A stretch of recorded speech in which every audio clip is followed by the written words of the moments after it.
Here in the United States, we are celebrating Thanksgiving this week, so we wanted to take a moment here at the top of the show to thank you, our listeners, for being early adopters of the show. Thanks especially to everyone who sent us an email, a question, a comment, or even a puzzle answer.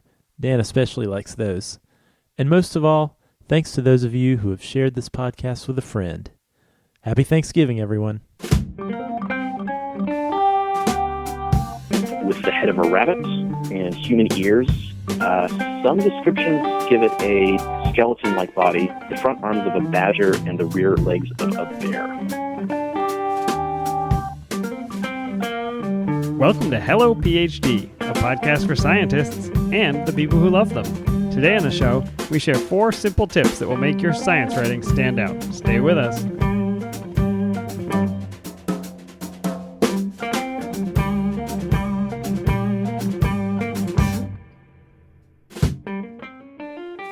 And we're back. This is Hello PhD, episode 21. I'm Joshua Hall. And I'm Daniel Arneman. And we'll discuss the human side of science and life in the lab. How's it going, Dan? It is fantastic, sir. How are you doing?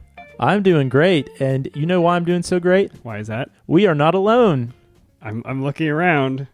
I think we're alone. Well, you are incorrect because we have our good friend, David Schifrin, on the line. How's it going, David? Hey, guys. It's going great. Now, David is our friend and fellow podcaster. We met him because we started podcasts the same week back in July, I think. But he worked same day. The same July exact 10th. day, yeah. I would say July 2015 was probably the largest leap forward the podcasting world has made. At least for the science community. For the science community. We both shared real estate on the new hotness natural sciences page on iTunes for a while, right? That's right. Now, David, your day job is Filament Life Science Communication. Can you tell us a little bit about what you do? Absolutely. So I am, like you guys, a scientist by training, and filament is kind of an outgrowth of some problems that I saw during my time in lab.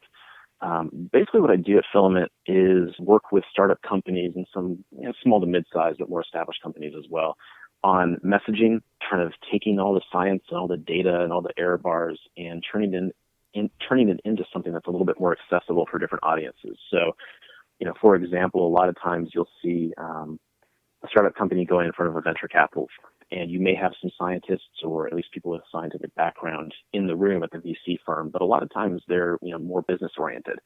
And so what I do is I kind of come in and help talk about the work that they're doing that's very technical and detailed, but again, kind of distill it down into something that makes sense and that you can get people to buy into and, write you a check for $2 million or buy your new fake knee or whatever it is. So would you say, David, that it doesn't matter how cool your research is, if you can't talk about it in a way that people can both understand and get excited about, it doesn't matter. It didn't happen. That's exactly right.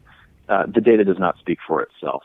Getting the limbic system involved, we actually, surprisingly, as scientists, most of us do have emotions, and those are very useful things to use. Does not compute.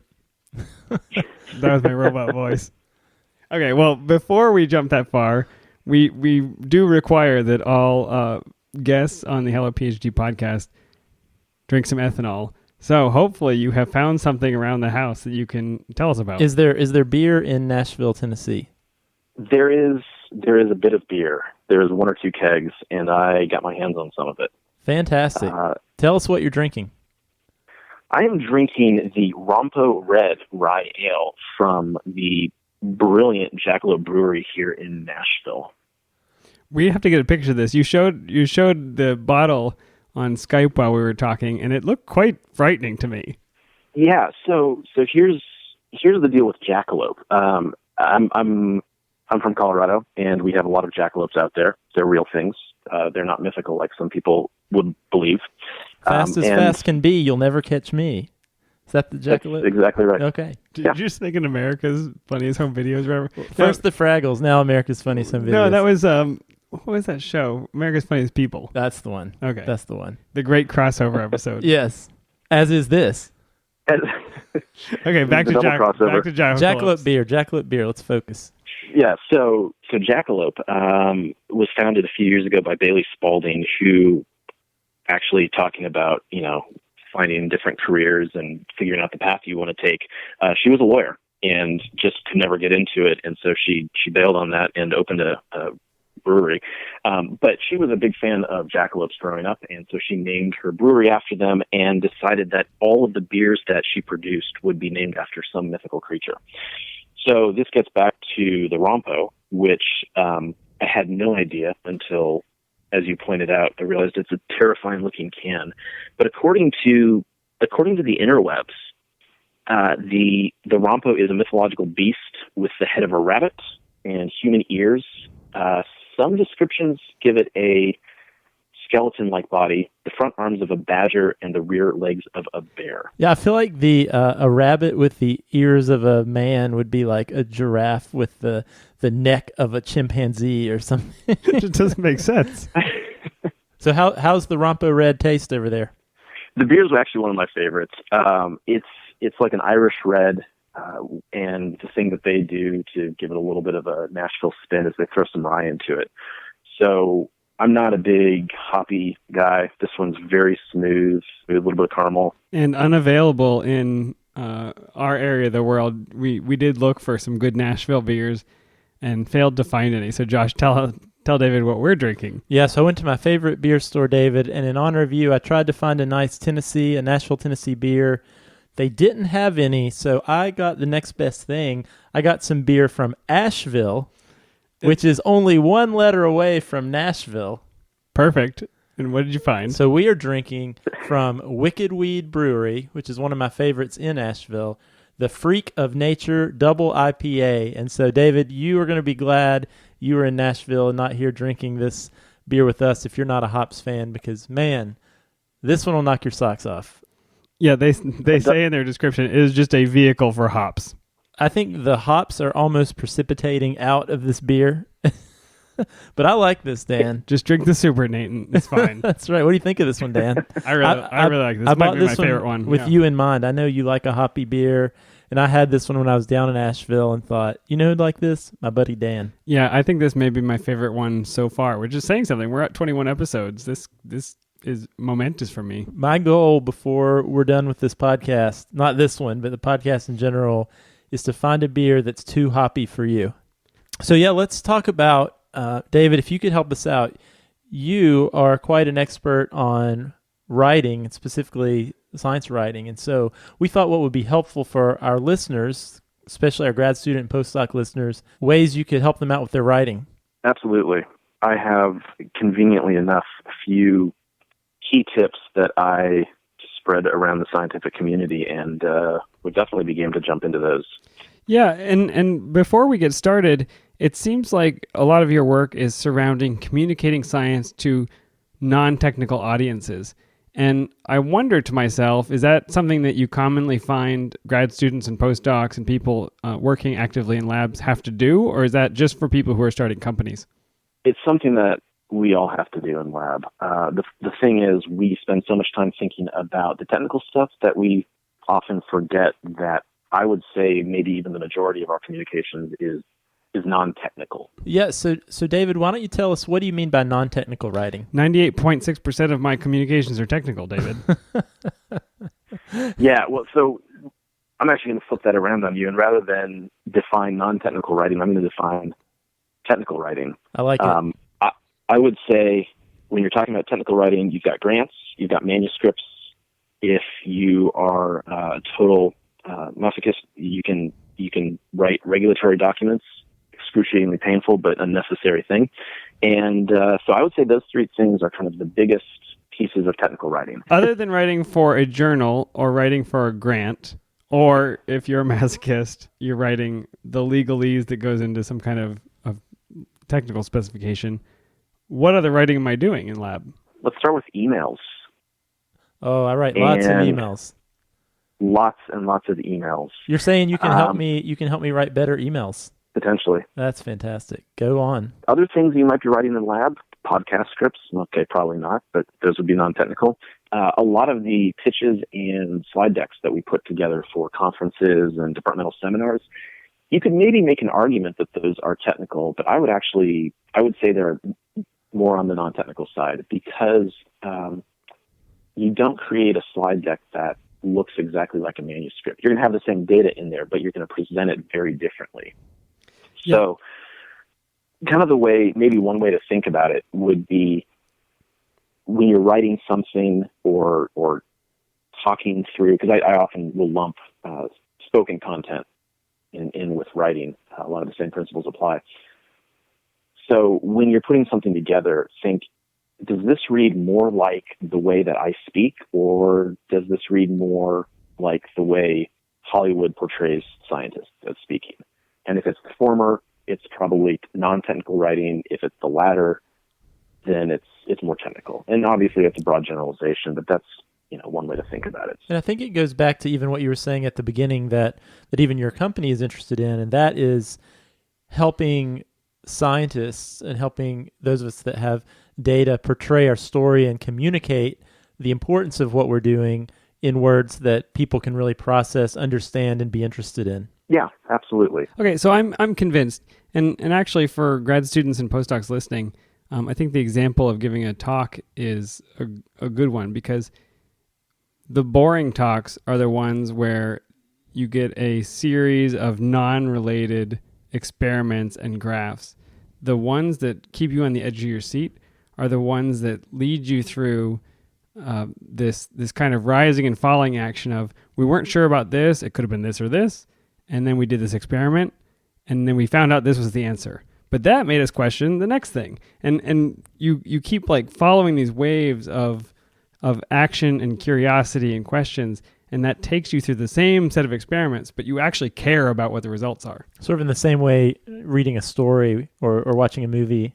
Exactly. But so David, this sounds great. So what kind of tips do you have for our listeners, for grad students and postdocs, for being better non-technical writers? There are 4 main tips, and I have a total of 15, which I'll kind of mention at the end. How you can get your hands on the rest of them. But for the sake of time, there's 4 I think that are really, really important.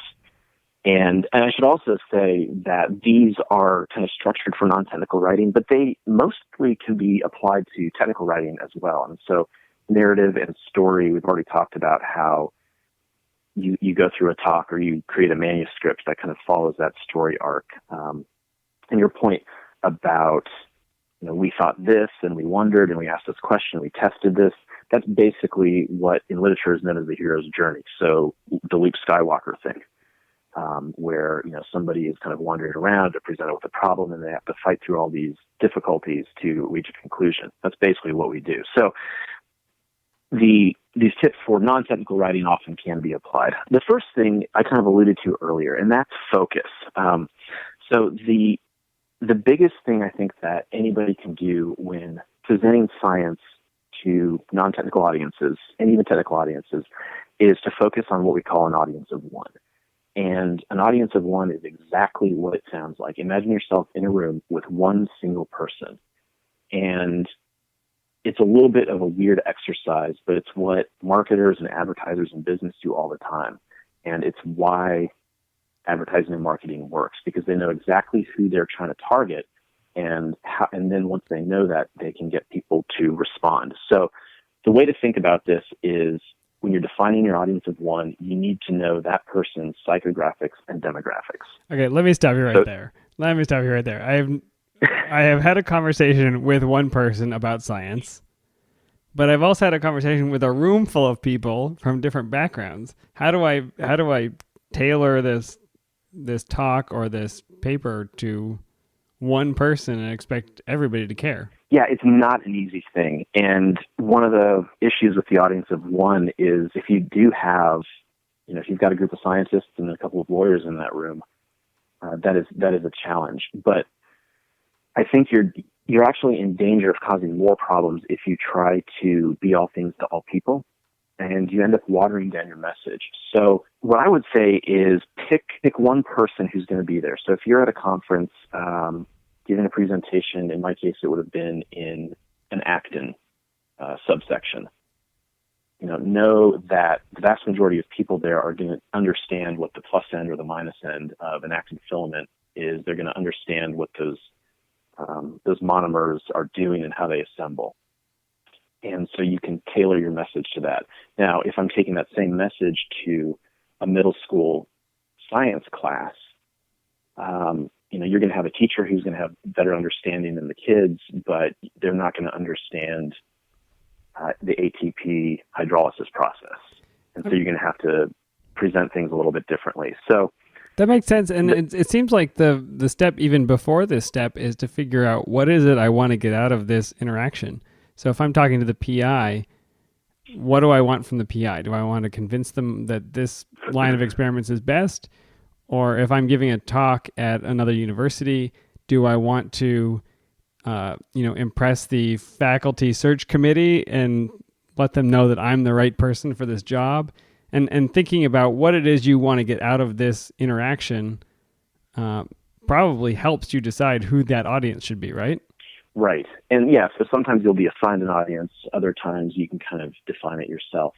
But you do have to have a clear understanding. And those, you make a really good point there, because those two kind of play off of each other. It's a little bit of a chicken and egg, but you need to know as you said, what you're trying to get out of it.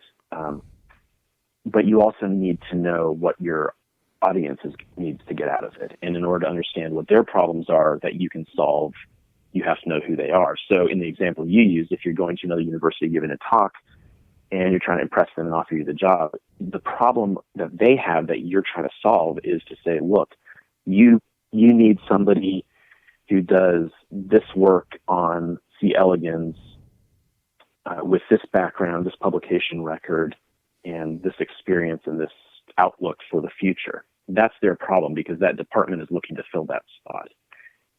So there's definitely kind of an interplay between those two sides of it. I think that's a really makes good sense. point. That's good. So is an end result that you're going for in identifying your audience of one and really trying to speak to that pretend person, is to an effect of that is making your presentation much more conversational than technical? Absolutely. It's going to be much more streamlined. Well, I guess it depends on how your conversation is. In my case, if I'm focusing on an audience of one, it's going to be a lot better than my conversation. But the idea is you don't want to ramble, and you don't want to try to present every piece of data. So, there are going to be some gaps. There are going to be some people in that room and some problems kind of on either edge of the curve that you're not going to hit. But I think the biggest thing is to not worry about that and know what you're trying to do. We sort of instinctively, especially as scientists, we want everybody to know how much we know and how much work we've put in. But that only confuses and distracts people. And so it's much better, it's very difficult, but it's much better to get in the mindset that, okay, I'm going to make one point to one person and just be okay with the fact that some things are going to be left out. So that seems to maybe be another point. So define an audience of one, but then it seems like you're also saying focus in on one point that you want to get across. Absolutely. Every piece of content should be focused on one point. Now, within that, of course, there's going to be subsections. But I think of it like a pyramid where you have everything ultimately reaching that single main point.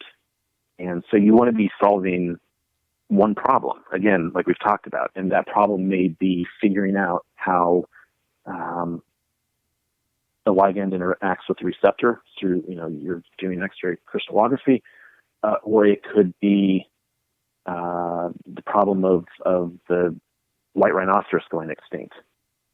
But whatever it is, you don't want to you don't want to be talking about the fact that there's only a handful of white rhinoceri. Rhinoceroses. That'll be a word of the week soon. Don't worry. Rhinos. Right. Rhinos. That there's only 5 of those animals left. And also, whatever species of whale is also in trouble. No, just focus on the rhinos. Yeah, I think this bears repeating. You don't need to tell everybody everything you possibly know about. You need to tell them the things that they need to know. I think this is good editing. This is, brevity is the soul of wit, and no one's going to be impressed if you include every fact and every experiment you did. What they want to know is the pieces that fit into the story you're trying to tell. Right. Not only will people not be impressed if you include everything, but they will hate you. I have been to those talks, Absolutely. and I hated those people. So then would you say identifying that main point that you want to get across actually is a useful exercise that you should do up front as you're preparing that writing or that talk, and sort of that one main point can act as a filter through which you decide what to include in your writing or in your presentation? Absolutely.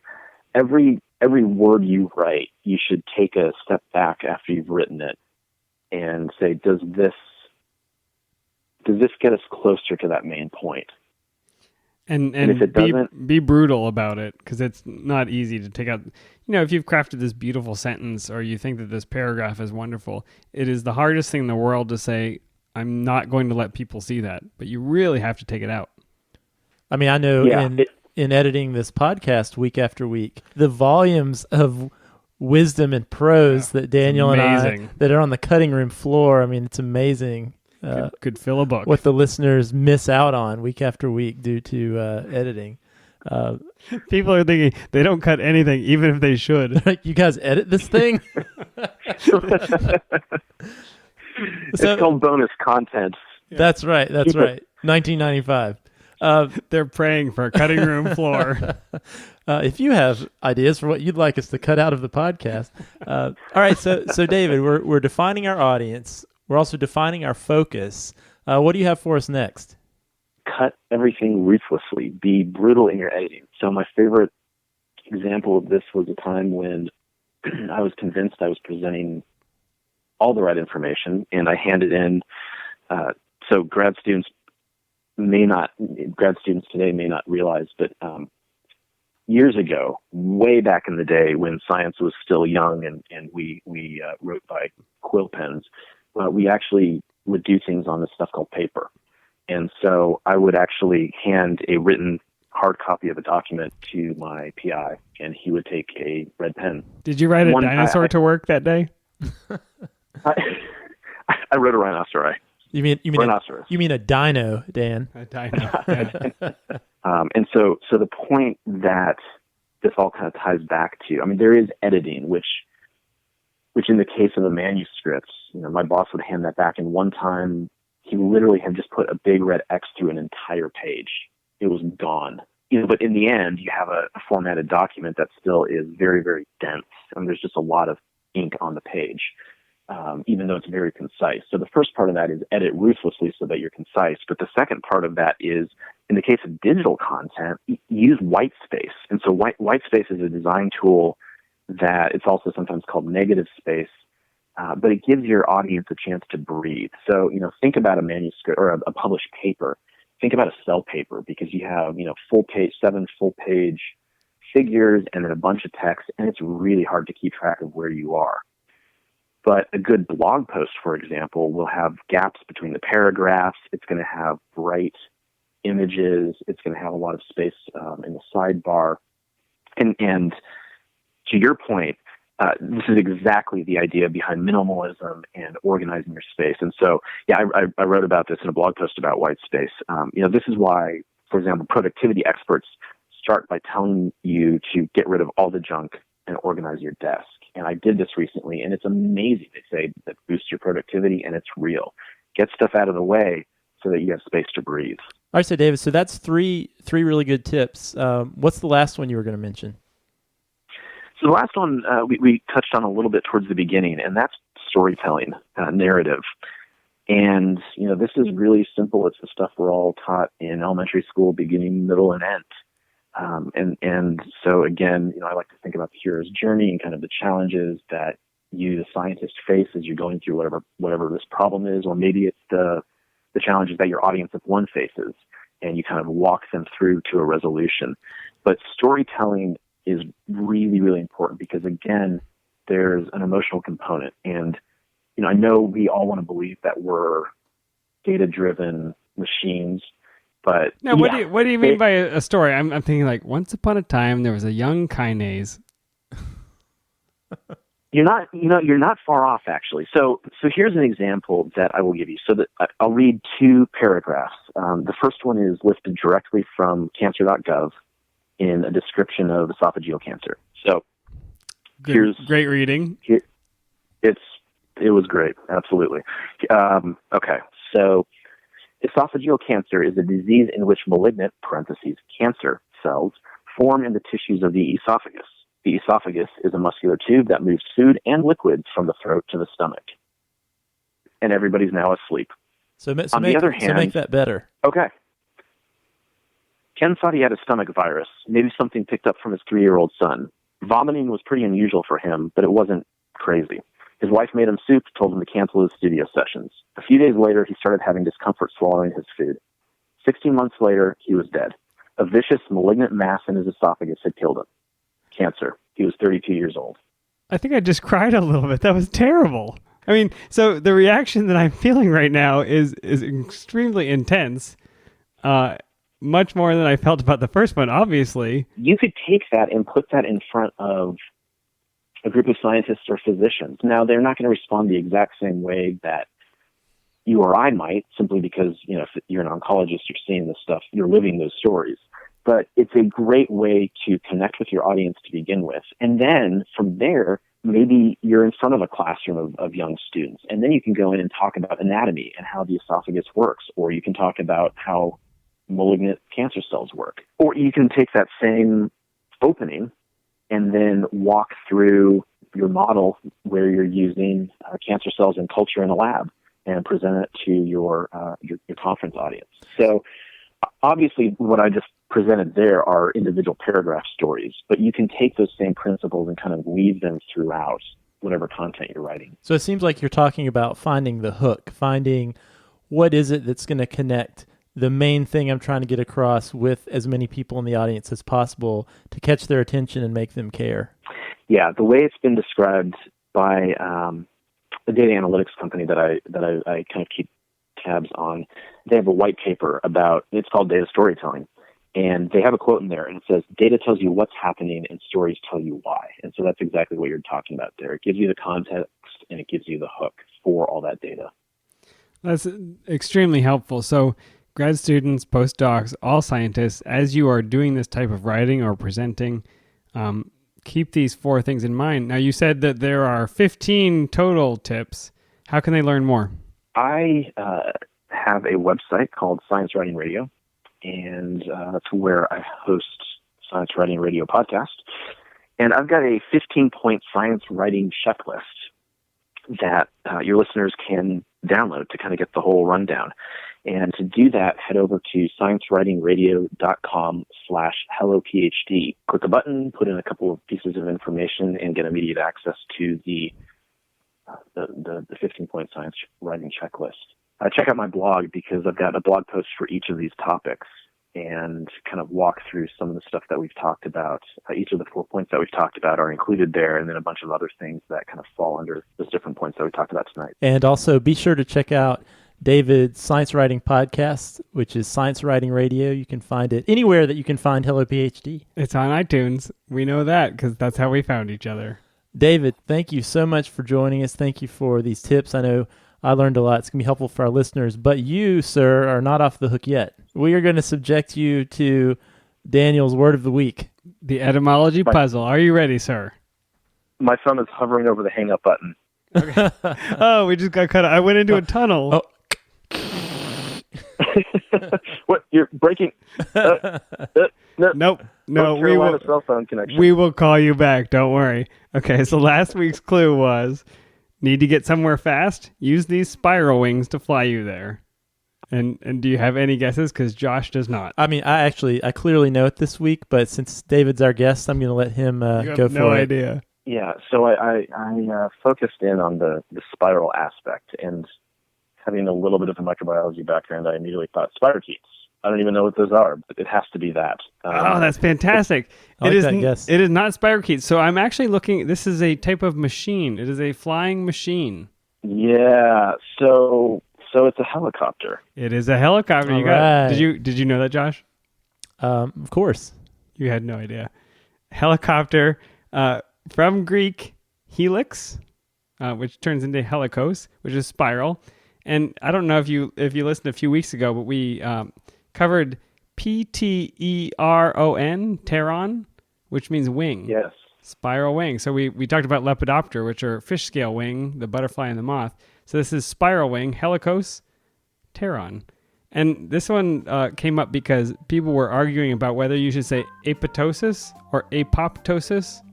The PT sound in Greek, you're not supposed to pronounce the P. And somebody brought up helicopter. PT, you should not say the P. You shouldn't say the P at all. So it should be helicoter. Helicopter. I'm going to start pronouncing it the wrong way and see if people notice. Tomato. Oh, it's Greek, so I'm just not saying the P. Apoptosis, apoptosis. Get a life. No, people argue. People will fight to the death. Well, that was interesting, Dan. So what do you have for next week? Okay, next one is a holiday-themed clue. Thanksgiving is next week. Here's the clue. Before there was a turducken, Carl Linnaeus named this special bird a guinea fowl chicken peacock. And I want the genus and species of this creature that he named. Again, before the turducken, Carl Linnaeus named this special bird a guinea fowl chicken peacock. So give me the genus and the species if you want to win. I'll choose the winner randomly from all the correct answers, and you will get an Amazon gift card. It's not a jackalope. Oh, it could be a jackalope. And Dan, we had a win. Who was our winner last week? We were going to start announcing this. Oh, that's right. Show. Yeah, our winner last week was Megan from Rice University. Megan, congratulations. You're smarter than we are, or at least than I am. Well, this has been a great show, as usual, Daniel. Thank you, and a special thanks to David. Thanks for taking time to jump on here with us. You bet, guys. Thanks so much for having me. It was a blast. I wish your podcast had existed when I was fumbling my way through grad school. Well, so do we. So keep up the good work. And we will look for a good Tennessee beer in the future. We just can't get it right now. We will. And be sure to check out more of David on Science Writing Radio. If you have a question or topic for a future show, you can email us podcast@hellophd.com or send us a tweet at hellophd. We'll be back at you next week. See you then.